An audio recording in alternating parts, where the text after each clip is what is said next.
Hello my dear students, welcome back my YouTube channel G SSC for physics.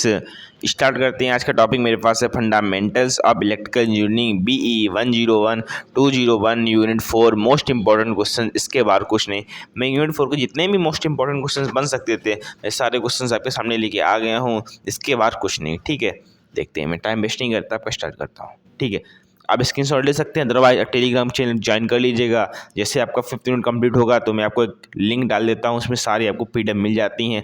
Otherwise आप ऐसे भी screenshot ले सकते हैं। यदि आपको डाउनलोड करना है PDF के फॉर्मेट में HD क्वालिटी में, तो आपको टेलीग्राम चैनल ज्वाइन कर लीजिएगा 2 या 3 दिन में। जैसे ही यूनिट खत्म होगा तो मैं आपको लिंक डाल दूंगा, उसके थ्रू आप सारी PDF को डाउनलोड कर सकते हैं, ठीक है। तो स्टार्ट करते हैं। आपका यूनिट कौन सा? इलेक्ट्रिकल मशीन है, ठीक है। इस यूनिट से न्यूमेरिकल बहुत आता है, मैं फिर से कह रहा हूँ, इस यूनिट से न्यूमेरिकल आता है। सेक्शन ए में भी न्यूमेरिकल आता है, सेक्शन बी में भी न्यूमेरिकल, सेक्शन सी में न्यूमेरिकल। इस यूनिट से A, B, C तीनों में न्यूमेरिकल के चांस बनते हैं और काफ़ी न्यूमेरिकल आता है, तो आपको तैयारी करनी है, ठीक है। पहला है कि 7 मार्क्स के इंपॉर्टेंट क्वेश्चन मैं आपको बता रहा हूँ। आपका पेपर आपको पता ही होगा, चेंज हो गया है अब, तो उसका तो बात अलग है, ठीक है। पहला क्या है? DC machine. तो DC मशीन से इमेफिकेशन, ये 2 नंबर में आपसे पूछता है। न्यूमेरिकल 100% 10 नंबर का इसका आता है DC मशीन का। अब मैं इसके लिए मैं कह रहा हूँ आप क्वांटम का न्यूमेरिकल लगा लीजिएगा इसमें। इस जितना भी यूनिट है इसमें क्वांटम का यदि आप न्यूमेरिकल लगा रहे हैं सफिशिएंट है। इसके अलावा आप किसी को भी प्रेफर मत करना, बिकॉज मैं क्वांटम का न्यूमेरिकल देखा हूँ। सारे क्वेश्चंस PYQ क्वेश्चंस हैं और सारे इंपॉर्टेंट क्वेश्चंस हैं, न्यूमेरिकल वहीं से आएगा, ठीक है। यदि आप इस जो मैं न्यूमेरिकल बोल रहा हूँ इस टॉपिक में, यदि वो क्वांटम का न्यूमेरिकल आप प्रेफर कर रहे हैं इस यूनिट के लिए, वो ठीक है, ठीक है।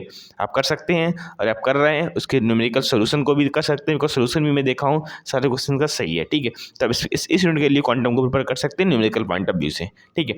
तो DC मशीन का उसमें 15-16 न्यूमेरिकल दिया गया है, तो वो सारे न्यूमेरिकल लगाने 100% वहाँ से न्यूमेरिकल आता है, ठीक है। इमेफिकेशन मैं बोल दिया हूँ 2 नंबर में भाई, इस सेक्शन ए में बनता ही बनता है। होता क्या है इमेफिकेशन ट्रांसफार्मर का, नहीं DC मशीन का। देखो एक DC मशीन हुआ, कभी कभी DC जनरेटर का आपका इमेफिकेशन पूछ देगा, तो वो पता होना चाहिए। वो DC मशीन का आपको पता है कि DC मशीन का इमेफिकेशन पूछ सकता है, DC जनरेटर का 2 नंबर में पूछ दे, DC मशीन का 2 नंबर पूछ दे। फिर यहाँ से न्यूमेरिकल आते हैं इमेफिकेशन से, तो न्यूमेरिकल बहुत इंपॉर्टेंट, बहुत सिंपल न्यूमेरिकल होते हैं। अरे आप लगाएंगे तो बस बन जाएगा। जैसे एक बार से मैं बोल रहा हूँ DC जनरेटर में लिखा नहीं हूँ, DC जनरेटर का 2 नंबर में पूछा जाता है। क्या इमेफिकेशन क्या होता है DC जनरेटर का? E=2 कितना होता है? P5ZN अपॉन कितना होता है? 60A, ठीक है। यही होता होगा, बिकॉज बहुत काफ़ी टाइम से मैं पढ़ा भी नहीं हूँ। E=2 P5ZN अपॉन 60A, ये जनरेटर का होता है, तो आपको पता होना चाहिए, 2 नंबर में पूछ सकता है, ठीक है। नेक्स्ट देखो, नेक्स्ट है 3 फेस इंडक्शन मोटर प्रिंसिपल। देखो 3 phase induction motor principle important है, पर नेक्स्ट सेमेस्टर प्रीवियस सेमेस्टर पूछा नहीं गया था, इससे प्रीवियस नहीं पूछा गया था, तो इसके पूछने के चांस है। इंपॉर्टेंट क्वेश्चन सही है, मैं इससे पहले भी बताया था, वीडियो में बनाया था उसमें भी बताया था, तो ये इंपॉर्टेंट है। 3 फेस इंडक्शन मोटर प्रिंसिपल आपको 2 नंबर पूछ देगा, इससे एप्लीकेशन पूछ देगा, आपसे इसके ऑपरेशन पूछ देगा। यदि आप इसको तैयार करेंगे, यदि 10 नंबर में नहीं आता, सॉरी ये 7 नंबर में नहीं आता है, तो सेक्शन ए में 2 नंबर में पूछ देगा यार, इसके एप्लीकेशन, इसके ऑपरेशन, तो आपका तैयार करेंगे, उसका टाइम नहीं बर्बाद जाएगा, कहीं ना कहीं पूछ लिया जाएगा, ठीक है। इसके बाद देखो very very important, most important भाई, अब इस बार क्वेश्चन की बात करते हैं। एक क्वेश्चन हर बार आता है, A2 को मोहब्बत है क्वेश्चन से, हर बार A2 देता है इस क्वेश्चन को, ठीक है। न्यूमेरिकल फॉर्मेट में देगा, इसके साथ न्यूमेरिकल भी आता है। लिखा न्यूमेरिकल, जब भी क्वेश्चन आया है तो आपसे यहाँ पे कंडीशन फॉर मैक्सिमम की पूछता है, कैरेक्टरिस्टिक्स पूछता है, और प्लस न्यूमेरिकल 100% आया है। सेक्शन बी में क्वेश्चन आया है, जितनी बार आया है हमेशा सेक्शन बी में क्वेश्चन पूछा गया है। 10 अब सॉरी आपका 7 नंबर का आएगा, तो 7 नंबर का क्वेश्चन आया है और हर बार आता है, ठीक है। वेरी इंपॉर्टेंट लिख दिया, इसका मतलब समझ जाएगा, अगर वो क्वेश्चन आना ही आना है, आपके पेपर में छपेगा, ठीक है। आप किसी भी सेमेस्टर के पेपर देख लेना, हर बार क्वेश्चन से आता है, ठीक है। होता क्या है, draw and explain torque slip characteristic, आपको कैरेक्टरिस्टिक 3 फेस इंडक्शन मोटर का लिखना होता है। सबसे आपको कंडीशन फॉर मैक्सिमम टार्क्यू, ये भी अलग से पूछ देता है, इसी में होता है। ये मैक्सिमम टार्क्यू का आपने पढ़ा होगा, आपने इस कैरेक्टरिस्टिक्स को पढ़ा होगा तो आपने ये भी पढ़ा होगा, ठीक है। इसके साथ न्यूमेरिकल भी आता है, मैं बोल दिया उसके साथ न्यूमेरिकल भी आता है, ठीक है। न्यूमेरिकल को तैयार करना है, न्यूमेरिकल बहुत इंपॉर्टेंट है। न्यूमेरिकल के लिए मैं फिर से कह रहा हूँ, आप क्वांटम न्यूमेरिकल को प्रेफर कर सकते हैं। इस चैप्टर के लिए आप क्वांटम न्यूमेरिकल को पढ़ रहे हैं, प्रेफर कर रहे हैं, तो उसके बाद एक भी न्यूमेरिकल नहीं आएगा, उसी टाइप का आएगा, वैल्यू चेंज कर देगा। क्योंकि मैं खुद देखा हूँ, जितने भी न्यूमेरिकल बना सब वैल्यू चेंज किया, क्वांटम के न्यूमेरिकल का ही जो कॉन्सेप्ट है वो क्वांटम के न्यूमेरिकल का ही है, ठीक है। तो आप क्वांटम न्यूमेरिकल लगा लीजिएगा, तो वो कॉन्सेप्ट क्लियर हो जाएगा, तो कोई भी न्यूमेरिकल आ जाएगा, चाहे वो DC मशीन से हो, चाहे वो 3 फेस इंडक्शन मोटर के से बात कर रहा हो तो न्यूमेरिकल आएगा, तो आप कॉन्सेप्ट यदि आपको पता है ना तब लगा लेंगे, ठीक है। इसके बाद देखो प्रिंसिपल ऑफ सिंगल फेस, ये भी क्वेश्चन इंपॉर्टेंट है। कभी कभी इसके ऑपरेशंस पूछ देता है, कभी कभी इसके एप्लीकेशंस पूछ देता है सेक्शन ए में 2 नंबर में, ठीक है। पर आप प्रिंसिपल पढ़ लेना, 7 नंबर के लिए इंपॉर्टेंट है, विथ फिगर के साथ आप देख लेना इसको, ठीक है।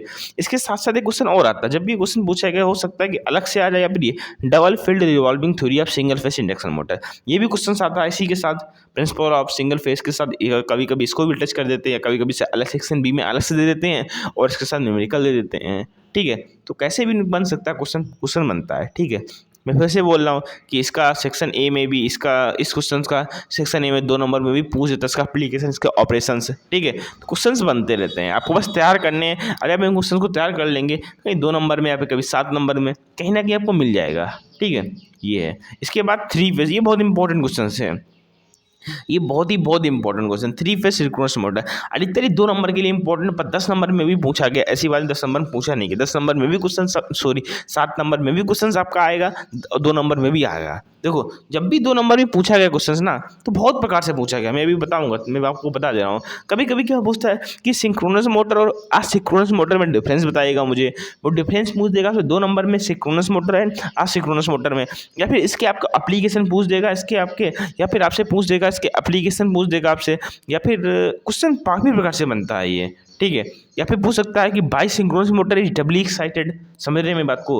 अब सिंक्रोनस मोटर से क्वेश्चन बनता है, सेक्शन ए में भी क्वेश्चन बनता है और सेक्शन सी में भी क्वेश्चन बनता है, तो आपको तैयार करना है इस क्वेश्चन को, बहुत इंपॉर्टेंट क्वेश्चन है, ठीक है। ये आपके 7 नंबर के जितने भी इंपॉर्टेंट क्वेश्चन थे मैं बता दिया हूँ, ठीक है। अब मुझे नहीं लगता इसमें और भी कोई इंपॉर्टेंट टॉपिक रहा होगा। 2 मार्क्स में देख लो, slip speed term slip most important, एक को मोहब्बत है इस क्वेश्चन से। एक क्वेश्चन ये टर्म रेगुलेशन मोहब्बत है, समझ रहे हो, जिसमें मैं कह रहा हूँ मोहब्बत है, क्वेश्चन वो रिपीट रहता है, अल्टरनेट या फिर बैक टू बैक रिपीट करता रहता है। इस क्वेश्चन को तो पता नहीं रिपीट करते ही करता है। स्लिप स्पीड टर्म स्लिप पूछेगा, स्लिप स्पीड या फिर सिंक्रोनस स्पीड भी पूछ सकता है, फिर रोटर स्पीड भी पूछ सकता है, पर ये दोनों पूछता है, जब भी पूछता है दोनों का कॉम्बिनेशन पूछता है, slip speed and term speed. Term speed regulation ये भी आपसे पूछता है, मैं तो लिखा भी वहाँ पर, application of the synchronous motor, बहुत इंपॉर्टेंट है। सिंक्रोनस मोटर का 2 नंबर में भी क्वेश्चन आता है, 7 नंबर में भी क्वेश्चन आता है, तो आपको तैयार करना है, ठीक है। एप्लीकेशन ऑफ सिंगल फेस में बताया था अभी, सिंगल फेस के बारे में, इसके एप्लीकेशन आपसे 2 नंबर में पूछ देगा, ठीक है। तो ये थे आपके पास यूनिट 4 के इंपॉर्टेंट टॉपिक, जितना मैं बताया हूँ। देखो इतना आपको पढ़ना ही पढ़ना है। यदि आपको लगता है कि सर ने कोई ऐसा कोई टॉपिक है जो हमने नहीं बताया है, आपको बड़ी लगता है वो इंपॉर्टेंट है, तो आपको उसको पढ़ लेना है, ठीक है। वैसे शायद मैंने ऐसा कोई टॉपिक इसमें नहीं छोड़ा जो इंपॉर्टेंट ना हो, सारा में जितना भी इंपॉर्टेंट टॉपिक है सारा मैं इसमें बता दूँ इस वीडियो में। हो सकता है कभी कभी मेरे ध्यान नहीं रहा हो, मैं कोई टॉपिक मिस कर दूं, तो उस टॉपिक को आपको पढ़ लेना है, ठीक है। वैसे मेरे चांस है मैं इस टॉपिक में सारे टॉपिक कवर कर दिया हूँ, अगर आप इतना पढ़ लेंगे तो इसके यूनिट 4 में इसके बारे में आपको कोई भी क्वेश्चन बाहर नहीं आएगा, ठीक है। ये मैं आपको यकीन दे सकता हूँ। बस फिर से मैं बोल दिया हूँ, इलेक्ट्रिकल एक न्यूमेरिकल का सब्जेक्ट है, पूरा न्यूमेरिकल है।